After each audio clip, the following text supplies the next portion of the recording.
Peace, y'all. I'm Rob Evans, and this is Just Curious, where the questions are the compass. Welcome to Season 2. Excited to have the opportunity to welcome you all and welcome you all back. When I started this podcast, I didn't have a brand strategy or a 5-year plan. I had questions that were messing with me, questions about fatherhood, about identity, about values, about what are you consuming and what's consuming you, about what you're still carrying and what you don't actually need anymore. Underneath everything in season 1 was one big question that was circling me. What do we owe each other as parents, as colleagues, as friends, as neighbors, as humans walking through this world with some type of integrity? By the end of season 1, come to understand that question to be a little bit more than just, what do we owe each other? The season ended up being shaped by a service. And I tried to give that question a shape at the end of season 1 when I said, quote, "To serve is to recognize that your life is not solely your own and then to act like that truth matters." That was what I tried to leave folks with. That was my working definition of service. Not a final word, not a thesis, just the best language I had in that moment for what my life was pulling me toward. And as soon as I said it, I knew I'm not done with this yet. Season 2 is me staying with that definition, but pushing it a level deeper. Recently, I finished reading Paul Kalanithi's book, When Breath Becomes Air. If you don't know it, he was a neurosurgeon who was diagnosed with terminal cancer in his 30s. The book is this very tender, sharp account of facing the end of your life with your eyes wide open. Near the very end of the story, the book, the memoir, before the epilogue, Paul writes to his daughter, quote, "When you come to one of those many moments in life where you must give an account of yourself, provide a ledger of what you've been and done and meant to the world, do not, I pray, discount that you feel the dying man's days with a very particular kind of joy, a joy that wasn't greedy for more but rested satisfied. In this moment, right now, that is an enormous thing." Close quote. When I read that, I had to close the book for a second because in that moment, it reframed service for me. It's not just, did you have an impact? Did you change systems? Did you do something impressive enough to post about it? No, it's also whose days did you help fill with joy that could rest satisfied? Whose life felt more bearable, more meaningful, more beautiful because you were there? And do you understand that on its own is an enormous thing?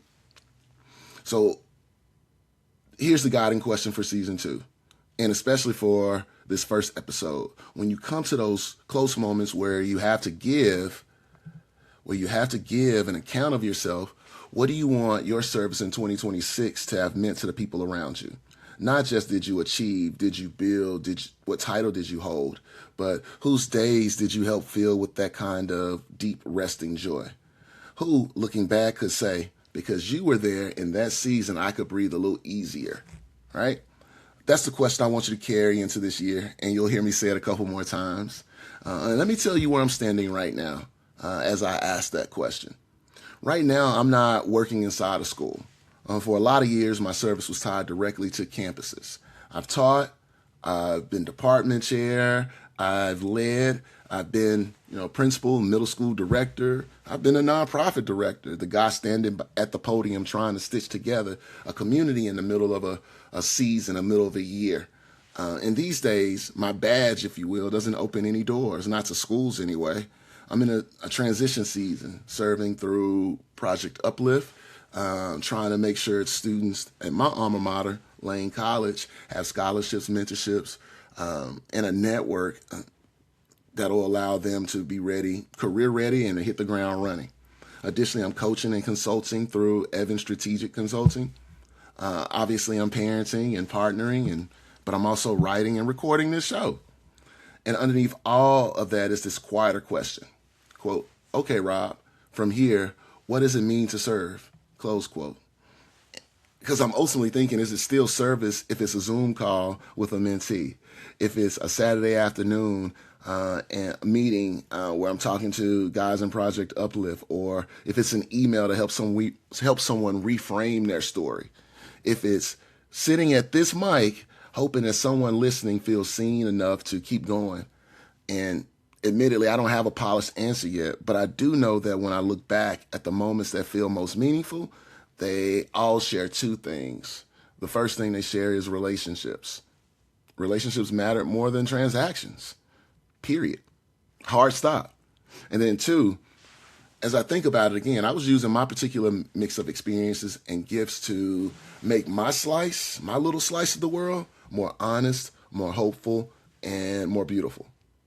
Those two things are how I'm going to measure my service this year. To what extent did that happen as a result of my being involved? Not just did I stay busy, but who did I help to breathe? Whose days did I help fill with joy that could actually rest? In addition to serving, a couple other words are top of mind for me. Service, awe, and joy are the three. Not just struggle, because struggle's always there. I want to say this clearly about season 2. We're not doing multiple episodes of everything is terrible and service is suffering. Yeah, there is some suffering involved in it, but we're going to tell the truth about the cost, about that there are heavy days, that there's grief, there's frustration. There are systems that do not want to change, but that's not the only story, right? We know that. The other story, the one that I don't want us to miss, is awe and joy through that service. The moment a student realizes they're smarter or braver than they thought. The text from a mentee or from someone you're coaching months later saying, Rob, it worked. The look on someone's face when they finally feel understood, or thinking about going back to Project Uplift, because of this scholarship, I could breathe this semester. Those are the types of moments that I'm looking forward to.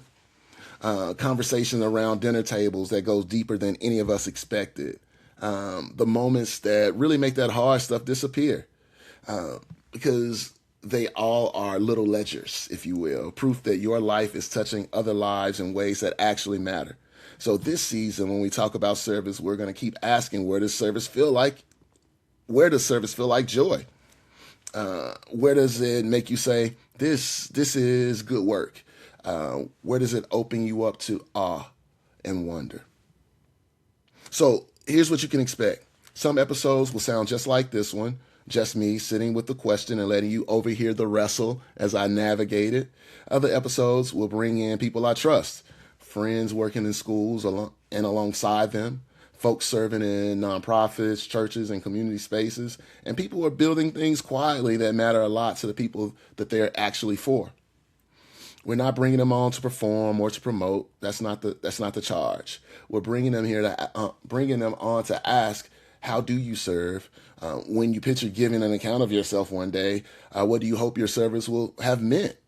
And where have you already seen that kind of satisfied joy in the lives around you? Next episode, you'll hear from my friend Dr. Chris Dennis, who's assistant head of school at one of the local independent schools here in the greater Los Angeles area. Chris is someone I have a great deal of respect for, not just because of his title, but because of the way he shows up for students, for families, for colleagues, and for friends. We've sat around tables together. We've vented in group text threads. We've both done work in the access world, me with the Independent School Alliance and him with A Better Chance. We've seen each other in real life and not just on LinkedIn. I trust dude.